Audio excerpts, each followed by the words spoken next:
Hello and welcome to Ferris Sports Update. I'm your host, Rob Bentley, and thanks for tuning in. On today's show, we'll update you on Ferris State football as the Bulldogs get ready to start conference play. We'll check in with Bulldog volleyball and get you set for Ferris State hockey as the season starts this week. We'll start first, though, with Bulldog football and joined by assistant coach Grant Caserta. And, Coach, first of all, welcome to the show. Yeah, thanks for having me, Rob. As we tape the show today, happy birthday, your birthday, and nice to come as you come off a bye week, I guess, having your birthday. Yeah, first of all, happy birthday to you as well. We share that. Yeah, it's good.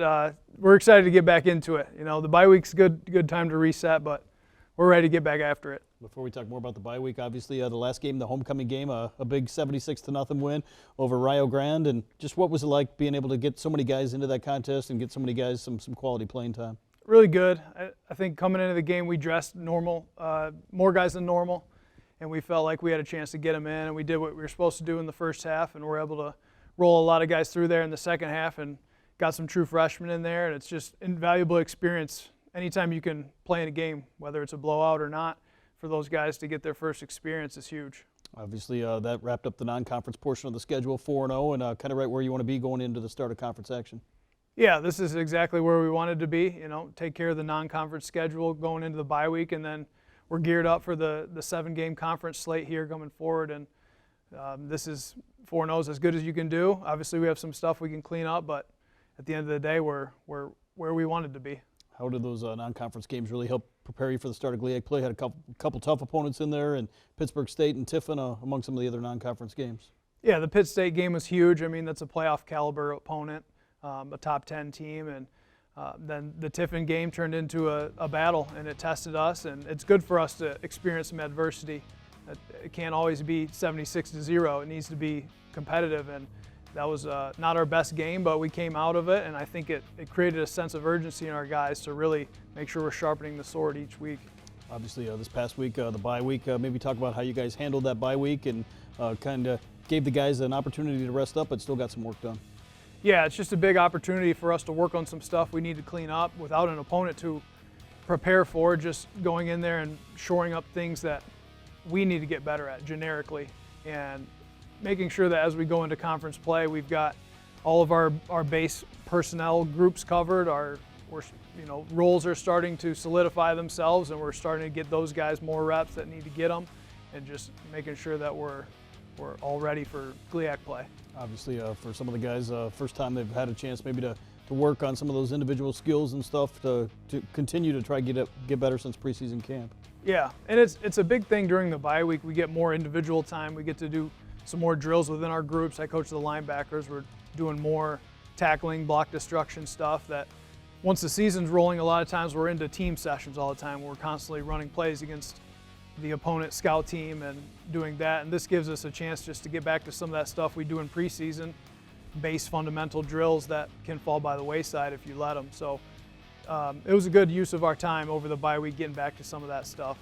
I know you mentioned coaching the linebackers. Maybe talk about the linebacker room and just what you've seen out of that group. A lot of new faces kind of in that group this year.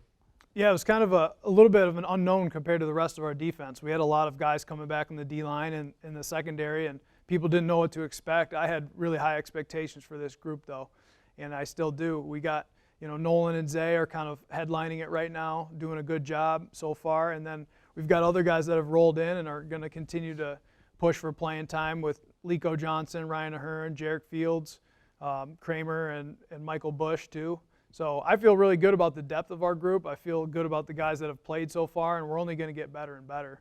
Like you said, we had some new guys, some transfers, and some guys that are younger and haven't played yet. So these first 4 games, getting them a little bit of playing time, get their feet wet, it's going to be really crucial for us going down the stretch that those guys can start to become more and more confident. How big was it coming back into the year to have some returning faces on the defensive line and especially in the defensive secondary? Yeah, our D-line's incredible. I mean, especially for the linebackers, it makes their job so much easier when you know those defensive tackles are going to control the line of scrimmage. Our defensive ends are going to set the edge. Inside you got Caleb Davis and you got Marquis Jones and you got CO and all these guys that are really hard to move. And as a linebacker, that makes your job a lot easier when guys can't get up and block you. So those guys have just been awesome. And then a secondary with Justin and Alston and the rest of the guys, G. It just makes it so much easier when the communication's there. They know the system. They can help guys get up to speed that are newer, and it just makes everything, the growth has been fast. Maybe talk about on the defensive side of the ball, just kind of what the relationship is among the coaches. Obviously, you guys all play a big role in what happens on the defense each and every Saturday. Yeah, it's a really fun group to work with. I really enjoy working with the guys. You know, Tony's the play caller and the coordinator, and then Hodge is kind of the guy that pulls us all together. And Coach Shreve has been a player and now a coach with us, and he stepped seamlessly into Tessa's role and been doing a really good job. And the thing about it is all of us love the guys. We love the scheme. We love doing our job. So it makes it really easy when everybody around you wants to work hard. You got, you know, Owen Schuessler and Garrett Pistro, Victor Nelson, all these guys that are behind the scenes nobody knows about are doing a lot of the grunt work that makes it easy for us to just be able to coach and do the high-level stuff. They're doing the stuff that at a lot of other places that's put on our plate, and they're taking that off and making life easier for us too. So Ed Fillion's another one. He's helping out with the D-line, and just it's a really good group to work with. We have fun. People care about their jobs. What more could you ask for? Obviously, this week back into the start of conference play, and you head to Roosevelt. First trip ever to Roosevelt here on the west side of Chicago. Yeah, we're excited to head down there. You know, they came here last year, and we haven't really played any games in Chicago, so it'll be a fun little road trip. You know, you get in that GLIAC routine of playing the same teams over and over again, so having the new member come in, go down to their place and see what it's like, it's going to be fun for us, and I think the guys are excited to go down there and take on the challenge. How important is it to start conference play and hopefully get off to a great start and come away with a victory on Saturday?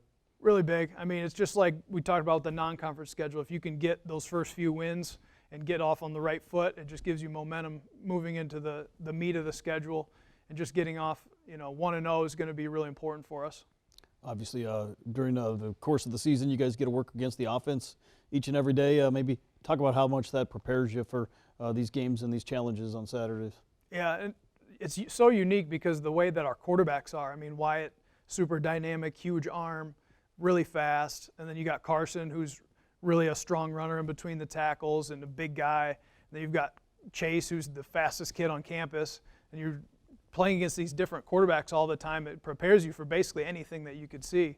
And then just the dynamic athletes that we have on the outside, those guys are hard to tackle. So if we can tackle them in practice, we're going to be in good shape for basically anybody else we can play. And then you got the O-line that's big and experienced and physical, and those guys are really hard to go against. So, you know, when you're battling like that in practice, making each other better, it's just going to make the games feel like we're that much more prepared. Well, Coach, thanks for the time, and good luck this Saturday as you guys travel to Roosevelt for what will be an afternoon start out in Chicago. Yeah, thanks. We'll be back with more Ferris Sports Update right after this.